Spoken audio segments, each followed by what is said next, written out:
Yes, people, what's happening? Welcome back to Transfer Fan TV and welcome to another Chelsea news video. First things first, guys, make sure you smash the like, subscribe if you're new around here, all of that good stuff. And as always, leave your thoughts in the comments. And after the win against Leicester, we're going to be going through a little bit of transfer news. It may only be the middle of March, but, you know, transfer season seems to be 24/7 all year round. There are already rumours starting to take place with the summer window coming up in the next couple of months. And yeah, planning for sure has already started on that. With Fabrizio Romano reporting a few weeks back that Enzo Maresca is involved in the planning for the summer window. Whether that's true or not, I don't know if we'll ever find out. But we're going to be going through some of that transfer news today. And first up, we have got, guys, Chelsea reportedly being one of 3 European clubs interested in Sunderland star Jobe Bellingham, obviously the brother of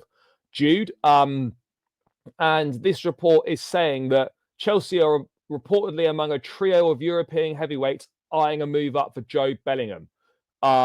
He's said to have earned the interest of a number of clubs, and Chelsea are reportedly prepared to outbid any other suitor.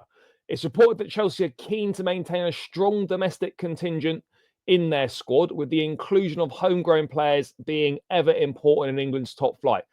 Bellingham's currently, we don't need to do that. He may now look to make the step up beyond the Championship, but unlike Jude, Chelsea will hope he opts to stay in the English system.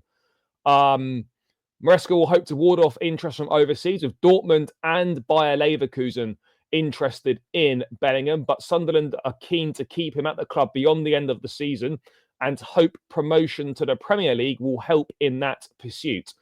However, with the Black Cats 8 points off, if Sunderland don't go up, a move away for Bellingham could be on the cards, with Chelsea among the sides on red alert. Bellingham reportedly has a value of 40 million, but strong interest from multiple suitors could see a bidding war push his price up.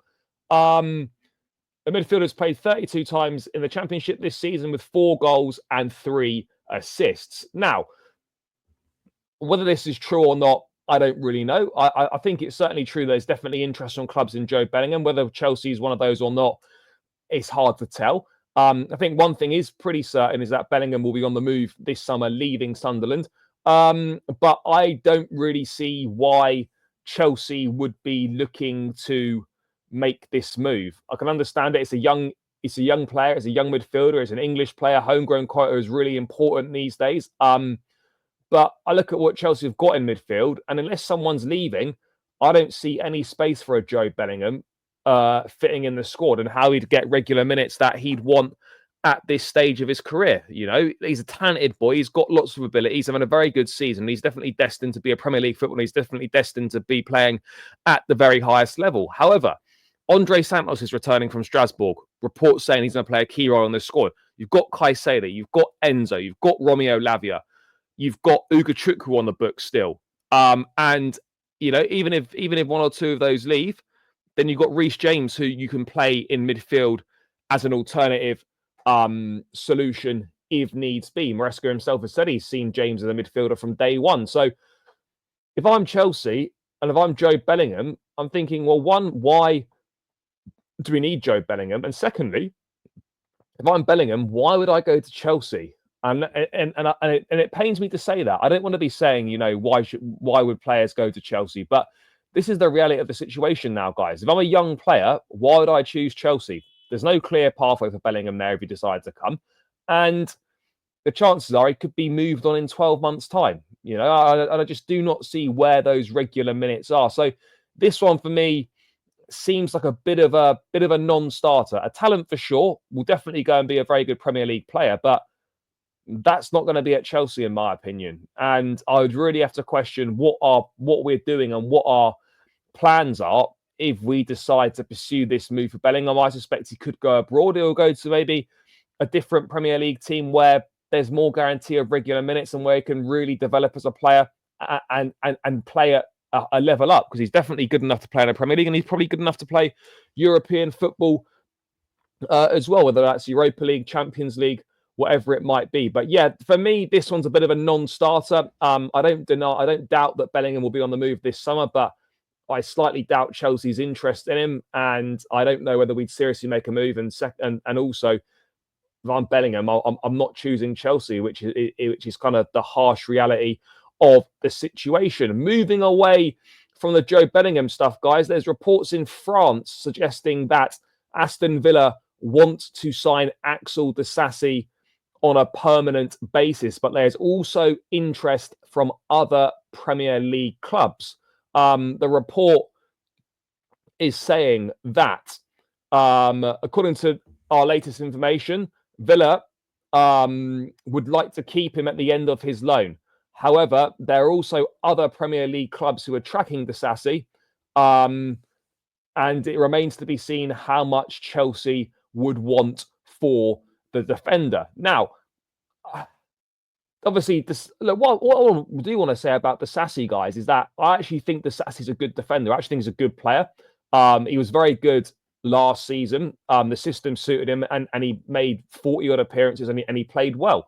However, the system that we're using under Enzo Maresca does not suit him and does not get the best out of him. And, he is surplus to requirements at the football club. However, he has put in a series of impressive performances for Villa. He was man of the match in their recent win against Brentford, although admittedly he was lucky not to give away a penalty or two in that game. And look, Chelsea need Disasi to play well in order to boost his value and in order to maybe attract more potential suitors. It doesn't surprise me that Villa would be keen on keeping him. And I'm sure clubs from Europe will maybe be keeping an eye on him as well if he continues his good form and has a strong end to the season. Now, I always feel a little bit skeptical about loaning players out to rival clubs, and Aston Villa are sort of a rival club in that sense for the Champions League place. Now, I'm not saying that Disasi is going to be the difference between them qualifying and not qualifying for the Champions League, but we're certainly potentially giving them a helping hand, which is never ideal, although it's hard to find an ideal solution to Disasi's situation. It's better he goes and plays rather than just sitting at Chelsea, not playing at all with his value plummeting. I fully get that.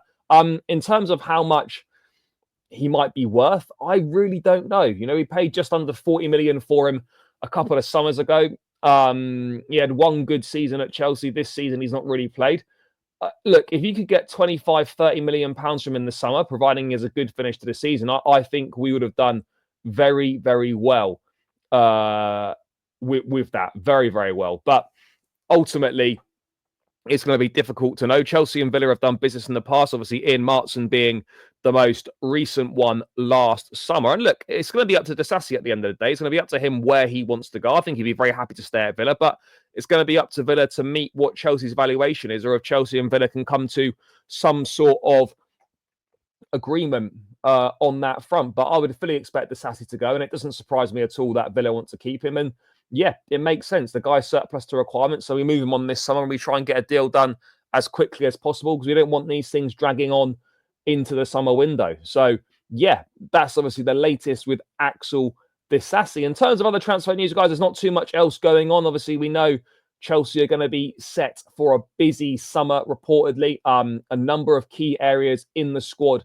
need to be addressed. A striker, a centre-forward, a striker, a centre-back, a left winger, and of course, maybe a new goalkeeper, although reports are saying we're not going to sign one of those, and maybe a left back as well to provide backup to Marc Cucurella. So we need 3 or 4 signings. We're obviously going to find out what happens. Chelsea have also been linked again with Rafael Leao. Reports in Italy coming out today suggesting that Leao could be a possible target for Chelsea. Stamford Bridge could be a possible destination for him. Barcelona also believed to be interested in the winger. He's 25 years of age. He's obviously got immense talent, but again, someone that's struggling for consistency right now.